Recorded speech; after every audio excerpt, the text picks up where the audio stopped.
Class. आज मैं आपको हिंदी भाषा में पाठ 13 विशेषण समझाने जा रही हूँ। बच्चों इसको ध्यानपूर्वक समझिए। सबसे पहले विशेषण की परिभाषा क्या होती है। जो शब्द संज्ञा या सर्वनाम की विशेषता बताते हैं उन्हें विशेषण कहते हैं। इसकी परिभाषा बच्चों क्या है। जो शब्द संज्ञा या सर्वनाम की विशेषता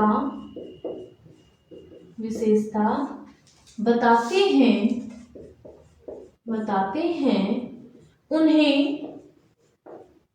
विशेषण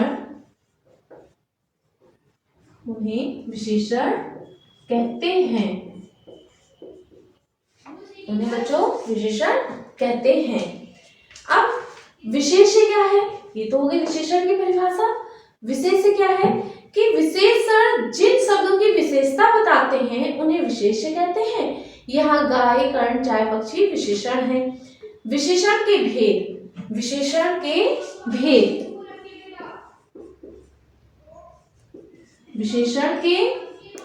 भेद।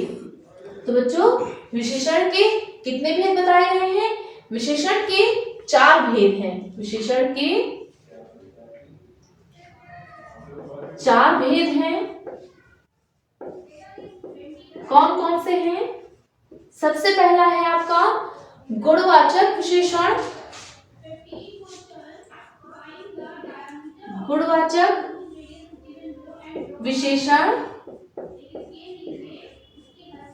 इसके बाद दूसरा है संख्यावाचक विशेषण।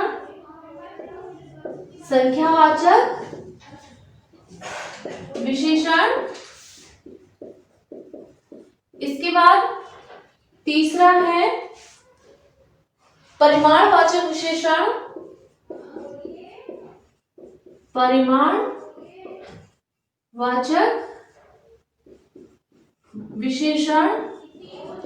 इसके बाद बच्चों चौथा है संकेतवाचक विशेषण। चौथा क्या है, संकेतवाचक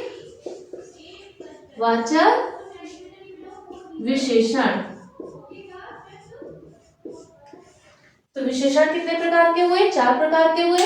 पहला गुणवाचक विशेषण, दूसरा संख्यावाचक विशेषण, तीसरा परिमाणवाचक विशेषण और चौथा संकेतवाचक विशेषण। अब बच्चे सबसे पहले समझेंगे हम गुणवाचक विशेषण। यह क्या है, वे शब्द जो संज्ञा या सर्वनाम शब्दों के गुण या दोष का वर्णन करते हैं उन्हें गुणवाचक विशेषण कहते हैं। जैसे डरपोक व्यक्ति की हंसी और बलवान का सम्मान होता है। गुणवाचक विशेषण शब्दों के प्रकार कितने प्रकार के होते हैं। गुणदोष स्थान, आकार, रंग, समय, दशा, अवस्था, संवाद, स्पर्श।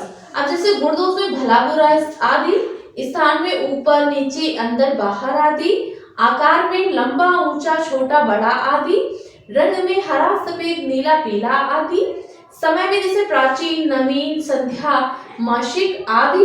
इसके बाद दशा में पतला बलवान अमीर दरिद्र आदि, स्वाद में स्वादिष्ट खट्टा दुगंध मीठा आदि, स्पर्श में ठंडा गर्म मुलायम कोमल आदि। इसके बाद है बच्चों संख्यावाचक विशेषण। संख्यावाचक विशेषण में क्या है, जिन विशेषण शब्दों से संख्या या क्रम का बोध होता है उन्हें हम संख्यावाचक विशेषण कहते हैं। जैसे 10 बच्चों ने खेल में भाग लिया, तो कितने बच्चे, यहाँ पर 10 जो शब्द प्रयोग हुआ है वह संख्या का बोध करा रहा है, तो यहाँ पर संख्यावाचक विशेषण हुआ। तो इसकी परिभाषा जिन विशेषण शब्दों द्वारा संख्या या सर्वनाम की संख्या संबंधी विशेषता का बोध होता है उसे हम संख्यावाचक विशेषण कहते हैं। नेक्स्ट है बच्चों संख्यावाचक विशेषण के 2 भेद होते हैं। एक तो होता है निश्चित संख्यावाचक और एक होता है अनिश्चित संख्यावाचक। निश्चित संख्यावाचक में क्या है कि ऐसी संख्या शब्द जिससे हमें निश्चितता का ज्ञान होता है। जैसे हम कहें यह 10 पुस्तक हैं, यह 10 मेज हैं या 8 किताबें हैं, तो इससे क्या वो संख्या हमको ज्ञात करा रही है, वो शब्द हमें ज्ञात करा रहा है कि कितनी चीज है, तो उससे हमें क्या निश्चित चीज की जानकारी होती है, निश्चित संख्या का ज्ञान होता है। परंतु बच्चों एक होता है अनिश्चित संख्यावाचक, जैसे कुछ पुस्तकें, तो जब कुछ शब्द जो है वो अनिश्चित शब्द है क्योंकि कुछ में यह ज्ञात नहीं है कि वह पुस्तक 1 है, 2 है, 10 है या उससे ज्यादा संख्या है। कुछ पुस्तकों का अर्थ हो गया अनिश्चित संख्यावाचक, जहां पर कुछ है या थोड़ी है तो ये कुछ अनिश्चितता व्यक्त करते हैं, कोई निश्चित शब्द का प्रयोग नहीं करते, तो इन्हें क्या कहते हैं, अनिश्चित संख्यावाचक शब्द कहते हैं। इसके बाद नेक्स्ट है बच्चों परिमाणवाचक विशेषण।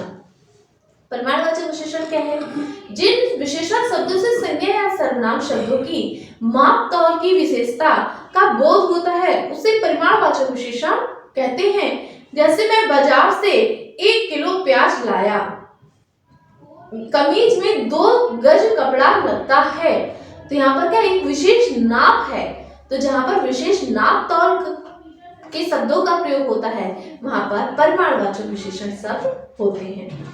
इसमें भी है बच्चों एक निश्चित परिमाणवाचक और अनिश्चय परिमाणवाचक। जैसा कि आपने संख्या में निश्चय अनिश्चय पढ़ा, उसी प्रकार से निश्चित क्या है, जैसे मेरठ से दिल्ली 70 किलोमीटर दूर है, तो एक निश्चित परिमाण है, निश्चित नाप है। और निश्चित में क्या है, जैसे थोड़ी सी चाय बनाओ, तो चाय थोड़ी सी में क्या 1 कप भी हो सकती है, 2 कप भी हो सकती है, 4 कप भी हो सकती है, इसमें कोई जानकारी ज्ञात नहीं हो रही कि आपने निश्चय करके बताया थोड़ी सी चाय बनाओ, तो ये अनिश्चयवाचक हो गया। नेक्स्ट है संख्या विशेषण और परिमाण विशेषण में अंतर। जिन संख्या और सर्वनामों की गिनती की जा सके या गिना जा सके उनके लिए संख्यावाचक विशेषण का प्रयोग होता है, जबकि जिन वस्तुओं की सिर्फ माप तौल की जाती है या कर सकते हैं उनके लिए परिमाणवाचक विशेषण का प्रयोग किया जाता है। जैसे परिमाणवाचक विशेषण में है 4 लीटर दूध दो, और संख्यावाचक में 4 बाल्टियों में पानी है, तो इसमें ये अंतर हुआ। इसके बाद हम जो संकेतवाचक आपका विशेषण, संकेतवाचक विशेषण में क्या है, जो शब्द संकेत द्वारा संज्ञा की विशेषता बताते हैं उन्हें संकेतवाचक विशेषण कहते हैं। ये शब्द सर्वनाम से बनते इसलिए इन्हें सार्वनामिक विशेषण भी कहते हैं। जैसे यह बालक बड़ा मनोहर है, तो यह बालक, बालक के लिए जैसे हम किसी का नाम नहीं जानते तो यह वह या वे का प्रयोग करते हैं, तो सर्वनाम शब्द का प्रयोग करते हैं, तो इन्हें संकेतवाचक विशेषण भी कहते हैं। वे सर्वनाम शब्द जो संज्ञा से पहले आकर संज्ञा की विशेषता बताते हैं उन्हें सार्वनामिक या संकेतवाचक विशेषण कहते हैं। इसके बाद बच्चों विशेषणों की अवस्थाएं, तो विशेषणों की अवस्थाओं की तुलना में विशेषण की 3 अवस्थाएं होती हैं। विशेषण की कितनी अवस्थाएं होती हैं, 3 अवस्था। सबसे पहले कौन कौन सी है, मूलावस्था, दूसरा उत्तमावस्था और तीसरा उत्तरावस्था। तो सबसे पहले है मूलावस्था। मूलावस्था में क्या है, जब किसी एक ही प्राणी या वस्तु की विशेषता प्रकट की जा रही हो उसे क्या कहते हैं, मूलावस्था कहते हैं। जैसे सुंदरा सुंदर है, सुंदरा सुंदर है, इसमें क्या मूलावस्था बताई जा रही है। सेकंड में उत्तरावस्था, इसमें 2 व्यक्तियों, वस्तुओं या स्थानों की तुलना करते हैं और एक को दूसरे से अच्छा या बुरा बताते हैं, उसे क्या कहते हैं, उत्तरावस्था कहते हैं। जैसे मोर कबूतर से बड़ा होता है, इसमें क्या मोर और कबूतर की आपस में तुलना की जा रही है, तो मोर कबूतर से बड़ा होता है।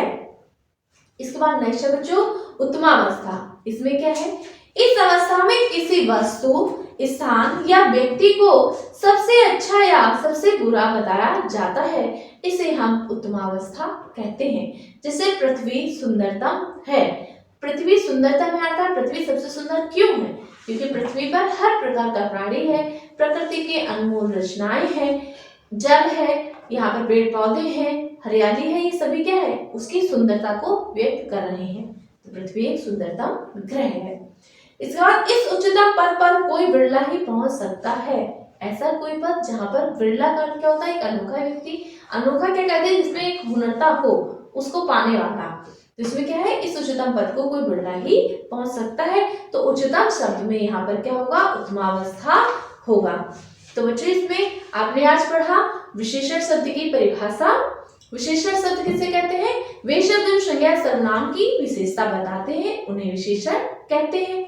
फिर आपने पढ़ा विशेषण शब्द जिन शब्दों की विशेषता बताते हैं उन्हें विशेष से कहते हैं। विशेष से किसे कहते हैं बच्चों, विशेषण शब्द जिन शब्दों की विशेषता बताते हैं उन्हें विशेष कहते हैं। इसके बाद विशेषण शब्द को मैंने बताया 4 प्रकार के होते हैं। कौन कौन से होते हैं? गुणवाचक विशेषण, संख्यावाचक विशेषण, परिमाणवाचक विशेषण और संकेतवाचक विशेषण। इसके बाद गुणवाचक विशेषण संज्ञावाचक या सर्वनाम शब्दों के गुण या दोष को बताते हैं। संख्यावाचक विशेषण संज्ञा या सर्वनामिक शब्दों की संख्या को बताते हैं। नेक्स्ट है जिन विशेषण शब्दों से संज्ञा या सर्वनाम की मापतौल का बोध होता है उन्हें परिमाणवाचक विशेषण कहते हैं। और अगला बिंदु है जो सर्वनाम शब्द संकेत द्वारा संज्ञा की विशेषता बताते हैं उन्हें संकेतवाचक विशेषण कहते हैं। नेक्स्ट है तुलना की दृष्टि से विशेषण 3 प्रकार के बताए गए थे। कौन कौन से? मूलावस्था, उत्तरावस्था और उत्तमावस्था। तो बच्चों आज के लिए इतना काफी है। आशा करती हूँ आप सभी